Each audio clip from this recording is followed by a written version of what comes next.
सागर बेगला एकनाथ शिंदेंचा पाठिंबा. सागर बेग हा शिवसेनेच्या शिंदे गटामध्ये काम करतो. शिंदेचा पाठिंबा आहे काय? राजकीय बळ शिंदेंना दहशत. आकाशच्या वडिलांचे धक्कादायक दावे. एकनाथ शिंदेला काय दहशत बसवायची आहे? मुख्यमंत्री का बरं पाठीशी घालून राहिले यांना? पोलिसांना फ्री हँड, गुंडांना अटक. आकाशच्या वडिलांकडून 15 ऑगस्टसाठी मोठा इशारा. 15 तारखेला 10 वाजून 10 मिनिटांनी आम्ही गांधी पुतळा या ठिकाणी आंदोलनासाठी बसणार आहोत. सध्या श्रीरामपूर एका गोष्टीमुळे सर्वात जास्त चर्चेत आलं, ते म्हणजे आकाश दुबैया याच्या वडिलांनी केलेल्या आरोपांमुळे. आकाश दुबैया तेच प्रकरण ज्यामुळे श्रीरामपूर तब्बल 4 दिवस बंद ठेवण्यात आलं होतं. या प्रकरणात एक आका देखील समोर आला आणि तो म्हणजे सागर बेग. आकाशच्या हत्या प्रकरणातील कथित आका सागर बेग याची संपूर्ण कुंडली टाइम्स नाऊने तुमच्या पुढे ठेवली. आत्तापर्यंत या आकाला नेमका कोणाचा राजकीय वरदहस्त आहे हे स्पष्ट होत नव्हतं. पण आता आकाश दुबैया केसमध्ये त्याच्या वडिलांना म्हणजे शेखर दुबैया यांनी थेट उपमुख्यमंत्री शिंदेंचं नाव घेतलंय. नेमकं या प्रकरणात आकाशचे वडील काय म्हणालेत, एकनाथ शिंदेंचं नाव का घेतलं, सर्व जाणून घेणार आहोत या व्हिडिओमधून.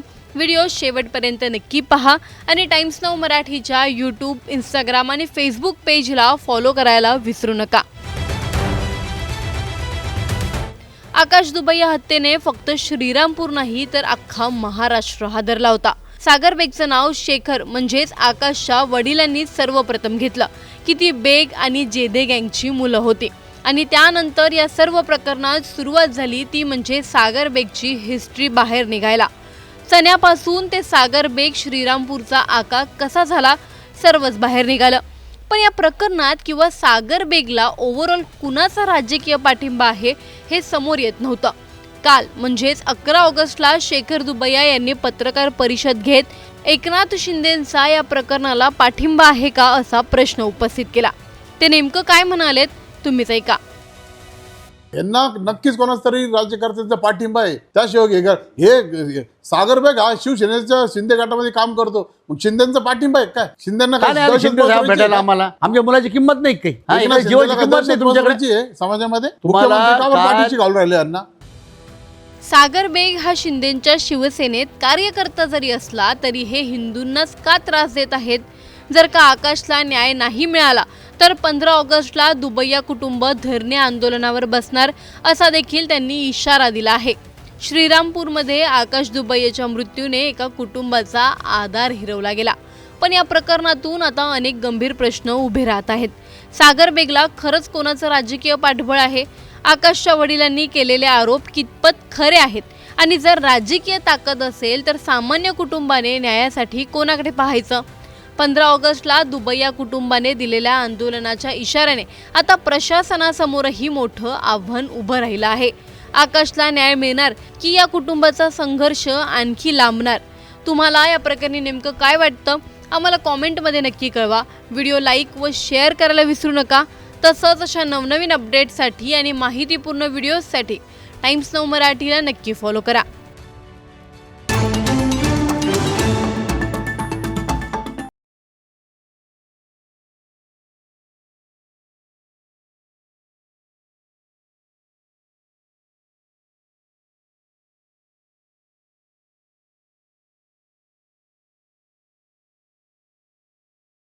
सागर बेग हा शिवसेनेच्या शिंदे गटामध्ये काम करतो.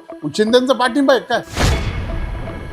या आरोपीचे मागे जे संघटित गुन्हेगार आहेत, ज्या टोळीत हे गुन्हेगार काम करतात, हे टोळ्या अजून पण मुख्य आरोपी बाहेर फिरतायत. 15 तारखेला 10 वाजून 10 मिनिटांनी आम्ही गांधी पुतळा या ठिकाणी आंदोलनासाठी बसणार आहोत. या गुंडांना मोका लावला पाहिजे, यांचं एन्काउंटर झालं पाहिजे. बेग गँग असेल, जेदे गँग असेल, या संपून टाकल्या पाहिजे.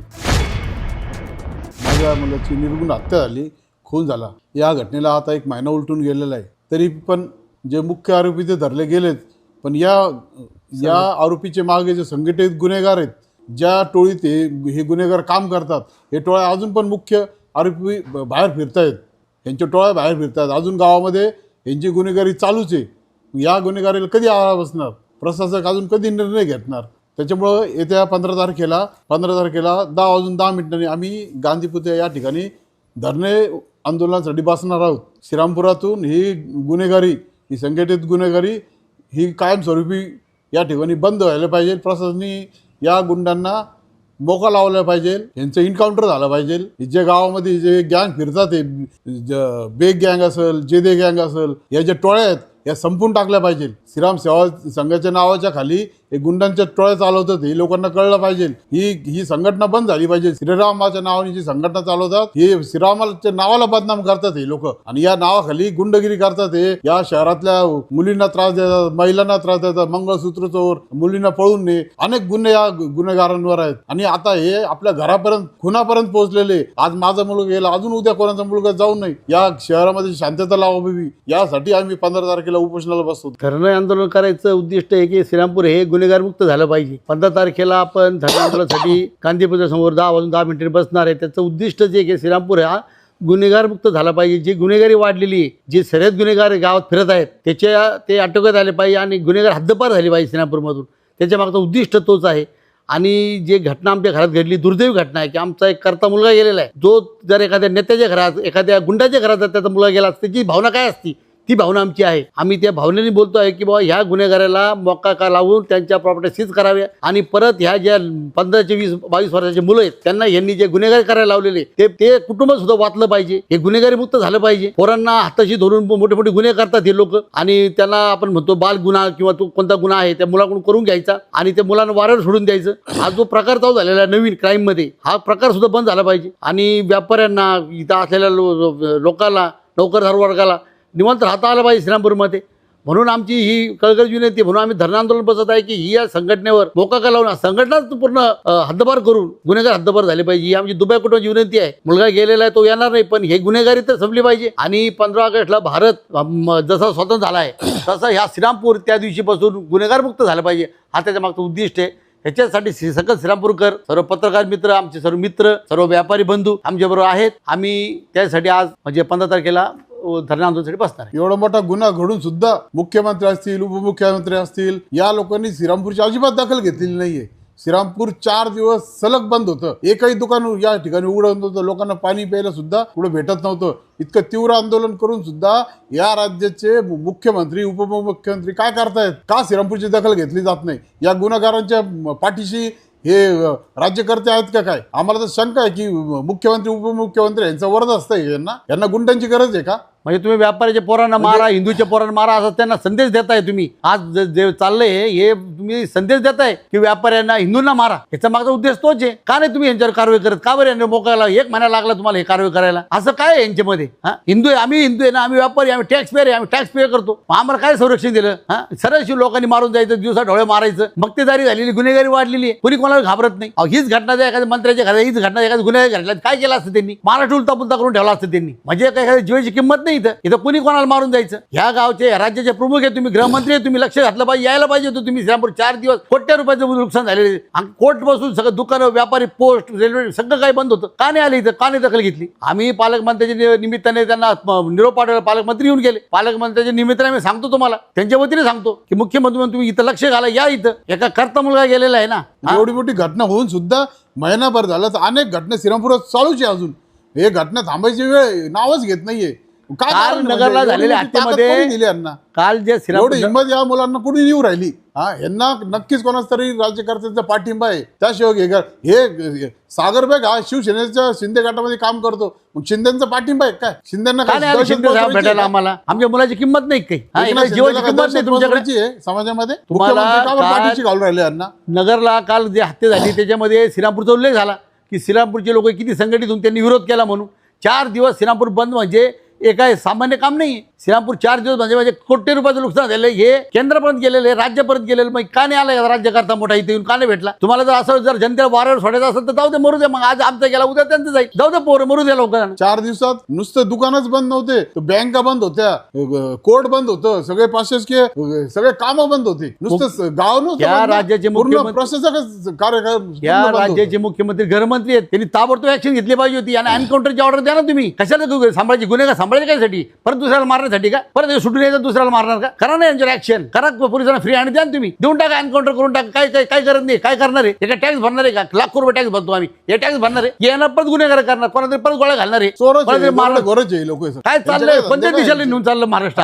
हे गंभीर गोष्ट आहे आणि अतिशय गंभीर आहे. आमच्या घरात गेलेला आम्हाला त्याची तळतळ आहे. आम्हीच बोलू शकतोय की काय जाण्याचा काय त्रास असतो. त्यासाठी या टोळ्या बंद झाल्या पाहिजे. या टोळ्यांचे जे प्रमुख आहेत हे जेलमध्ये गेले पाहिजे, यांना मोका लागला पाहिजे आणि यांचे घर उद्ध्वस्त केले पाहिजे श्रीरामपुरातली, यांना गावाचे बाहेर काढलं पाहिजे, जिल्ह्याच्या बाहेर आम्ही काढलं तुमच्या पाहिजे. वतीने पालकमंत्रीला, पोलीस एसपीला, महासंचालकाला, डिप्युटी आयजी डीएस सगळ्यांना तुमच्या मार्फत सांगतो आम्ही की यांच्यावर आहे ना मोठे सर्वच गुन्हेगार आहेत, याच्यावर मोठी कारवाई झाली पाहिजे ना. माझ्या मुलाला ज्यांनी मारलं तो जयदेचा मेव नाही, तो जयदे कोण आहे? हा सागर बेगचा भाऊ आहे, मावस भाऊ आहे, आणि हा जयदेचा बायकोच भाऊ आहे ज्यांनी माझ्या मुलाची हत्या केली. नाही तर द्या आमच्या पोरगा आणून, द्या सगळ्यांना सोडून मुक्त करून टाका सगळं, द्या आमच्या पोरगा आणून, घेता का आणून?